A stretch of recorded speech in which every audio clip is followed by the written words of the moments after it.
नमस्कार दोस्तों, आप सभी का बहुत बहुत स्वागत है दिवाकर स्टडी IQ चैनल पर। तो दोस्तों आज हम लोग रीजनिंग में प्रैक्टिस सेट नंबर 11 को सॉल्व करने वाले हैं। इससे पहले साथियों हमने ऑलरेडी 10 प्रैक्टिस सेट को सॉल्व कर लिया है और सभी प्रैक्टिस सेट के वीडियो को एक ही प्लेलिस्ट में डाल दिया गया है। प्लेलिस्ट का लिंक आपको इसी वीडियो के नीचे डिस्क्रिप्शन बॉक्स में मिल जाएगा, आप लोग जाकर देख लीजिए। तो चलिए साथियों, आज हम लोग प्रैक्टिस सेट नंबर 11 में रीजनिंग से टॉप 10 क्वेश्चंस को सॉल्व करने वाले हैं, जो कि साथियों आपके एग्जाम के लिए काफ़ी ज़्यादा इम्पॉर्टेंट रहेगा। क्योंकि साथियों इस प्रैक्टिस सेट में हम आपको जो भी क्वेश्चन सॉल्व कराने वाले हैं बिल्कुल इसी टाइप के क्वेश्चन आपके एग्जाम में पूछे जाएंगे। तो आप सभी सेशन को बिना स्किप किए लास्ट तक पूरा ध्यानपूर्वक देखिए। तो साथियों आज का पहला क्वेश्चन है डॉक्टर, माँ, महिलाएं, इन तीनों शब्दों को मिलाकर आपको वेन डायग्राम खींचना है। देखिए लगभग हम हर एक प्रैक्टिस सेट में वेन डायग्राम का क्वेश्चन डालते हैं, इसलिए आपसे बोलते हैं डेली क्लास को अटेंड कीजिए, तभी आपसे क्वेश्चन सॉल्व होगा। और देखिए जिनको ये क्वेश्चन सॉल्व करना आता है आप लोग सॉल्व कर लीजिए, फिर उसका आंसर जो है आपको नीचे कमेंट करके बता देना है। तो आइए सॉल्व करते हैं। तो सबसे पहले क्या करेंगे, डॉक्टर, माँ और महिला तीनों शब्दों में देखेंगे संबंध क्या है। तो अगर ध्यान से देखेंगे माँ जो है ये किसके अंतर्गत में आएगा, डॉक्टर के अंतर्गत में या फिर महिला के अंदर में। तो जितनी भी माएँ होती है वो सारी की सारी क्या होती है, महिलाएं। तो यहाँ पर हम लोग क्या करेंगे, माँ के लिए एक गोला बनाएंगे कुछ इस तरह से और इसको अंदर कर देंगे महिला के अंदर में। तो दूसरा गोला जो है ये ऊपर वाला ये महिला के लिए हो गया और नीचे माँ के लिए, यानी कि सारी माँ जो है महिलाएं होती है। अब देखिए एक बचा आपका डॉक्टर। तो अब क्या बताइए, डॉक्टर जो है माँ भी हो सकती है महिला भी हो सकती है, यानी कि कुछ डॉक्टर माँ भी हो सकती है और कुछ डॉक्टर महिलाएं भी हो सकती है। तो कुछ के लिए हम लोग कैसा वेन डायग्राम खींचेंगे, तो कुछ के लिए इस तरह से दोनों में आपको डॉक्टर को डालना है, यानी कि कुछ डॉक्टर माँ भी हो सकती है और कुछ डॉक्टर महिलाएँ। तो इस प्रकार से वेन डायग्राम देखिए किस में है, देख सकते हैं सी ऑप्शन में दिया हुआ है। अंदर वाला देखिए माँ के लिए है, बाहर वाला महिला के लिए और कुछ के लिए ये है गोला, यानी कि कुछ डॉक्टर माँ भी है और कुछ डॉक्टर महिलाएं। तो उम्मीद करते हैं ये क्वेश्चन आपको समझ में आया होगा। चलिए क्वेश्चन नंबर 2 देखते हैं। दूसरा क्वेश्चन देखिए, लुप्त अंक ज्ञात करें। यहाँ पर देखिए आपके सामने 3 फिगर है इस तरह से, ये सेकंड फिगर है और ये तीसरा फिगर है। तो तीसरा फिगर में जो क्वेश्चन मार्क है यहाँ पर आपको भरना है कौन सी संख्या भरा जाएगा। तो सिंपल सा क्वेश्चन है। सबसे पहले हम लोग देखेंगे 126 कैसे बना है और 15 कैसे बना है। तो अगर यहाँ पे देखिए 4, 1, 3 और 5 को जोड़ते हैं तो कितना होता है, 5 4 9, 9 1 10, 10 3 13, 15 यहाँ पर नहीं बन रहा है। अब यहाँ पे क्या करेंगे, सभी को गुना करेंगे। तो 1 गुना 3 गुना 4 गुना 5, तो ये कितना हो जाएगा, 3 चौक 12 पंचे 60। क्या हो जाएगा, 3 चौक 12 पंचे 60 और 60 में क्या कीजिए 4 से भाग कर दीजिए, तब ना यहाँ आपका 15 आएगा। तो 60 में क्या किया हम 4 से भाग कर दिए, तो ये आपका कितना हो गया 15। अब इसमें भी क्या करेंगे, सभी को गुना कर लेंगे और 4 से भाग करना है। तो सभी को गुना करते 4 गुना 6 गुना 7 गुना 3 और भाग किससे करना है, हमने अभी आपको बताया 4 से ही भाग करना है। तो 4 से 4 कैंसिल हो गया, तो यहाँ पे 6 7 42 और 42 गुना 3 करते हैं तो होता है 126, यानी कि ये पैटर्न ये भी फॉलो कर रहा है। तो इसी पैटर्न का यूज करेंगे तीसरे वाले आकृति में। तो तीसरे वाले आकृति में क्या है, 5 गुना 3 गुना 4 गुना 2 और भाग किससे करना है आपको, 4 से भाग करना है। तो 4 से 4 कैंसिल हो जाएगा, तो 5 3 15, 15 दूनी 30। देख सकते हैं डी ऑप्शन में दिया हुआ है 30। तो इस प्रकार से ये क्वेश्चन सॉल्व होगा। उम्मीद करते हैं ये क्वेश्चन भी आपको समझ में आया होगा। और देखिए साथियों, जो भी चैनल पर पहली बार आए हैं आप लोग क्लास टाइमिंग को नोट कर लीजिए। ये क्लास आपको डेली शाम 7:30 बजे दिया जाता है। और अगर आप लोग मैथ्स के लिए प्रैक्टिस सेट लगाना चाहते हैं तो सुबह आप लोग 11 बजे की क्लास को देखिए। डेली सुबह 11 बजे से मैथ्स के लिए प्रैक्टिस सेट चलता है। आइए क्वेश्चन नंबर 3 देखते हैं।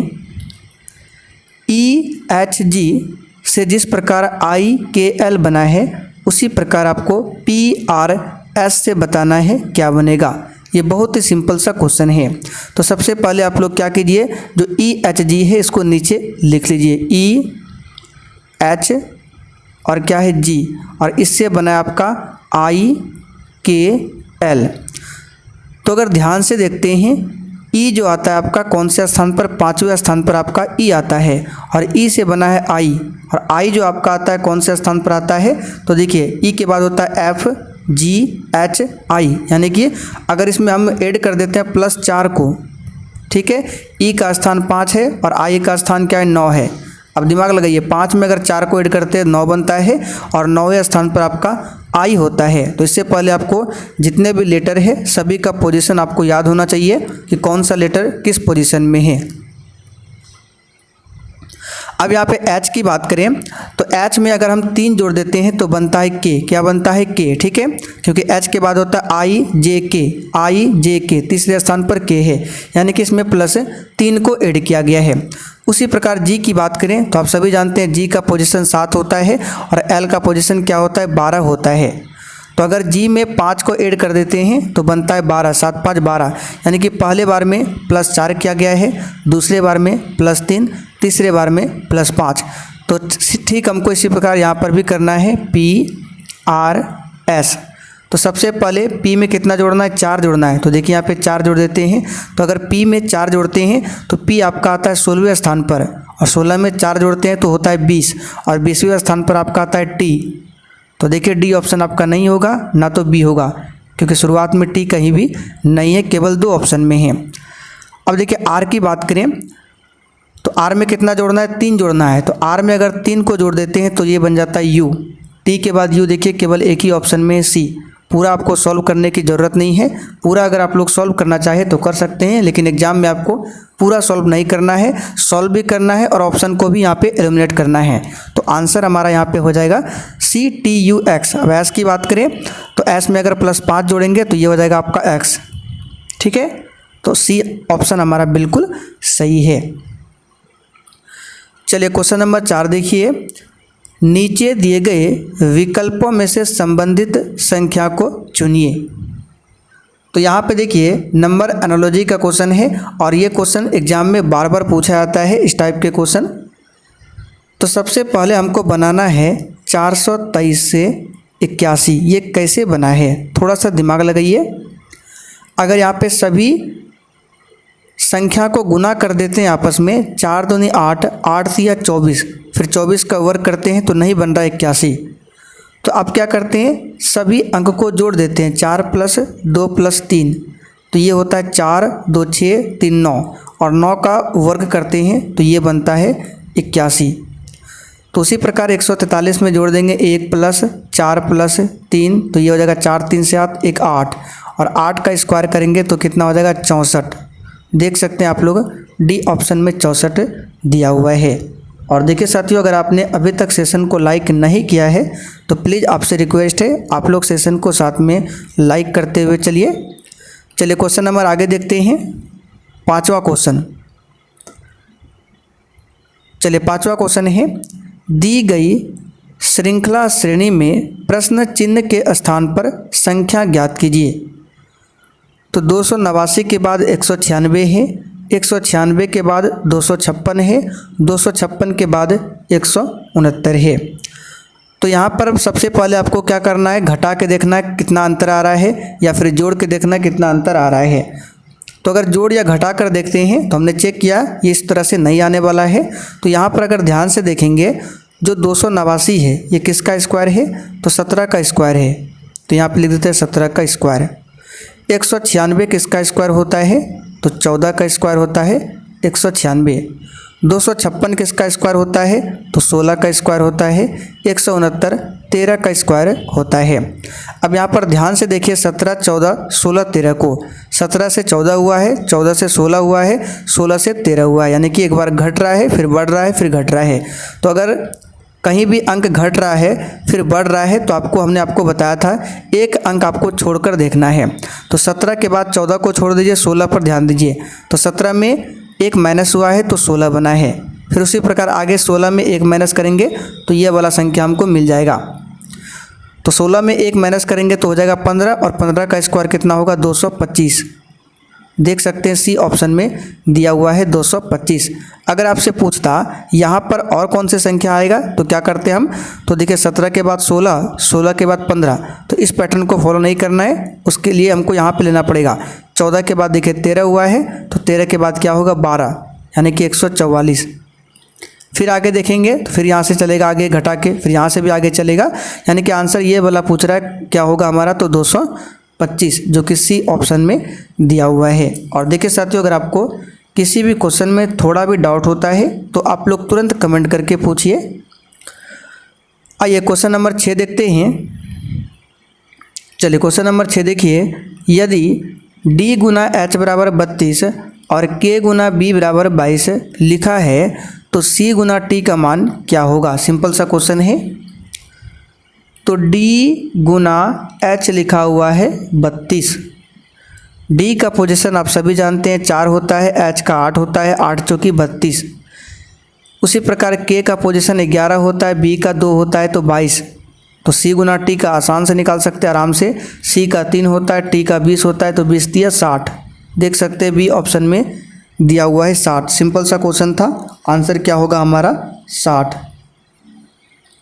चलिए क्वेश्चन नंबर 7 देखिए,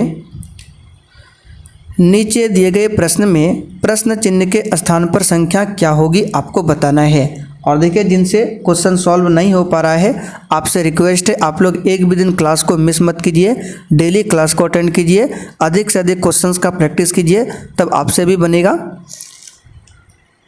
तो यहाँ पर हम लोग क्या कर सकते हैं, तो यहाँ पर बताना कौन सी संख्या आएगा। तो उसके लिए देखना पड़ेगा सबसे पहले 126 कैसे हुआ है।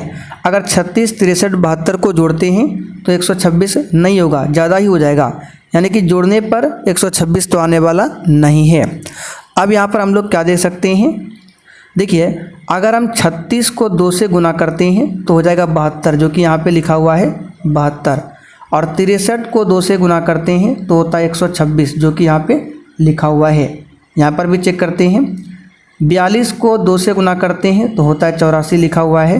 अगर 24 का भी स्क्वायर गुना 2 कर दे 24 में तो 24 दूनी होता है 48। देखिए सी ऑप्शन में 48।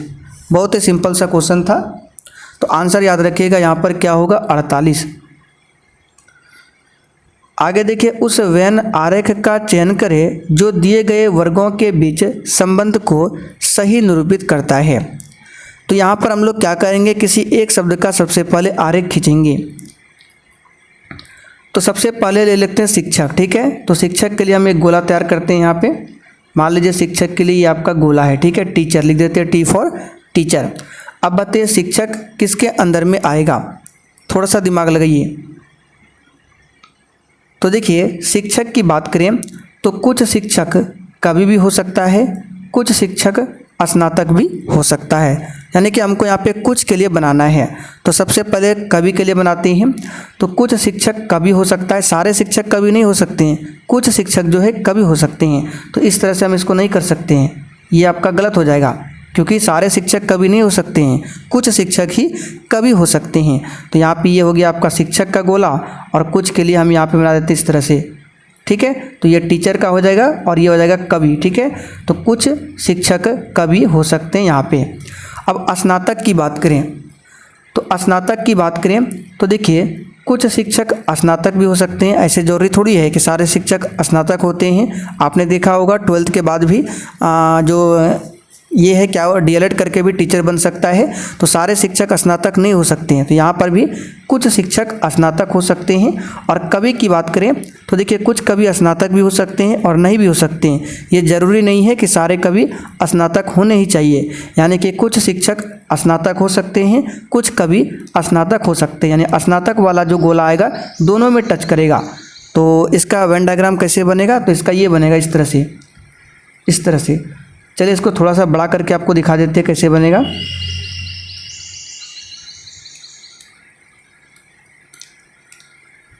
चलिए यहाँ पे बनाते हैं। देखिए तो सबसे पहले हमने यहाँ पे क्या किया, एक शिक्षक के लिए गोला बनाया, उसके बाद हमने एक कवि का बनाया।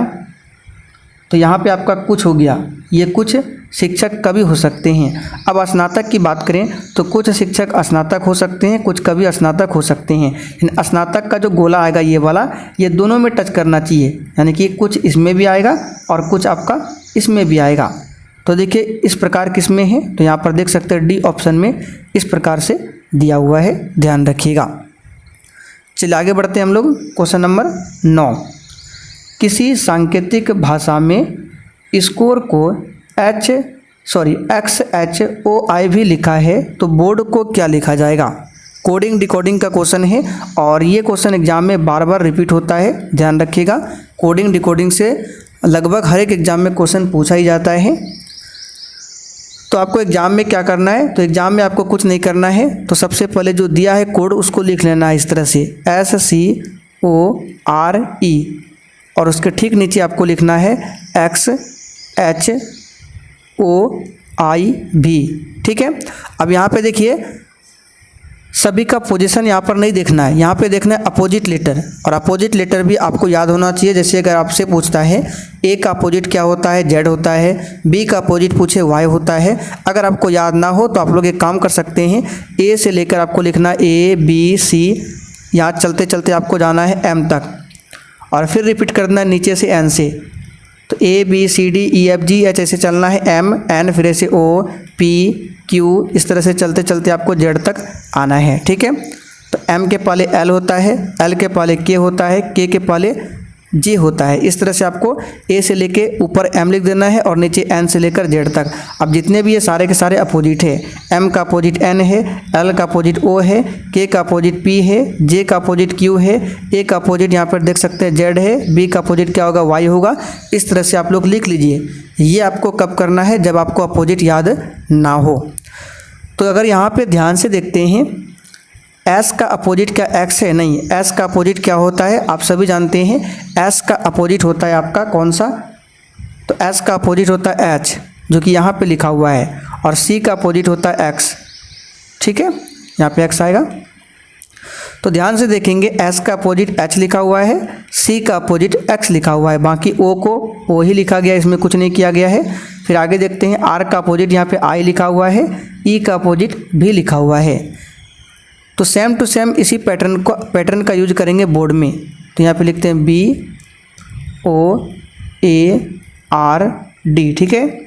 तो सबसे पहला काम क्या करना है, देखिए यहाँ पे एस का अपोजिट इधर लिखा हुआ है और सी का अपोजिट यहाँ लिखा हुआ है। तो बी का अपोजिट हम यहाँ लिखेंगे, तो बी का अपोजिट देखिए वाई है, तो वाई को कुछ इस तरह से यहाँ लिखेंगे। और ओ का अपोजिट क्या होगा देख सकते हैं, ओ का अपोजिट एल है, तो एल को कुछ इस तरह से यहाँ पर लिखेंगे। बी ऑप्शन छटा गया, यहाँ पे होगा ही नहीं, ना तो ए ऑप्शन होगा, बचा आपका दो ऑप्शन LY, ठीक है। ये हो गया ओ का अपोजिट। अब यहाँ पे देखिए ओ को ओ लिखा गया है, तो ए को हम यहाँ ए लिख देंगे, LYA दोनों ऑप्शन में है। अब आर का अपोजिट क्या होता है, तो आर का अपोजिट यहाँ पे ध्यान रखिएगा आई होता है, क्या होता है आई। तो देखिए LYAI डी ऑप्शन में ही केवल दिया हुआ है, पूरा आपको सॉल्व नहीं करना है, सी ऑप्शन आपका आंसर होगा ही नहीं। बाकी डी का अपोजिट क्या होगा, डी का अपोजिट होता है W। आइए क्वेश्चन नंबर 10 देखिए, निम्नलिखित प्रश्न में दिए गए विकल्पों में से विषम या फिर असंगत संख्या का चयन करें। यहाँ पर देखिए सबसे पहले चारों ऑप्शन को देखना है, चारों में क्या सम मिल रहा है, विषम मिल रहा है, किसी का घन मिल रहा है, वर्ग मिल रहा है, भाज्य मिल रहा है या फिर अभाज्य मिल रहा है। तो यहाँ पर अगर ध्यान से देखेंगे सारे के सारे जितने भी संख्या यहाँ पे दिया गया है ये बड़े बड़े नंबर है। तो अगर 196 को ध्यान से देखते हैं तो ये 14 का स्क्वायर है, किसका स्क्वायर है, 14 का। 529 को देखते हैं तो ये 23 का स्क्वायर है। 289 17 का स्क्वायर है। 484 21 का स्क्वायर है। अब स्क्वायर को ध्यान से देखिए, 14 है, फिर 23 है, फिर 17 है, फिर 21 है। क्या इसमें सम है, तो देख सकते हैं 14 सम है और यहाँ पे बाकी सब भी सम है। फिर अगर देखते हैं इसमें कुछ भाज्य भी है, कुछ अभाज्य भी है, यानी कि इस तरह से हमको पता नहीं चलने वाला है इसमें अलग सबसे कौन है, तो ये मेथड काम नहीं करेगा। अब आइए दूसरा मेथड देखते हैं। तो 196 में सभी अंक को जोड़ देते हैं, 1 9 + 6, तो 9 6 15 1 16। बी ऑप्शन में 529 है तो 5 2 9, 5 2 7 और 9 16। सी ऑप्शन में 2 8 9, 8 2 10 9 19। और डी ऑप्शन में 4 8 फिर 4 8 4 12 4 16। तो देख सकते हैं 3 ऑप्शन में जोड़ने पर 16 आ रहा है, जबकि जो तीसरा ऑप्शन है 289 इसमें अगर सभी अंक को जोड़ते हैं तो 19 आ रहा है, यानी ये सभी से अलग है। तो आंसर हमारा यहाँ पे क्या हो जाएगा, सी ऑप्शन। तो चलिए साथियों, आज के लिए इतना ही। अब आप लोग कमेंट करके बता दीजिए आपने आज के इस 10 में कितने क्वेश्चन के सही आंसर किए हैं।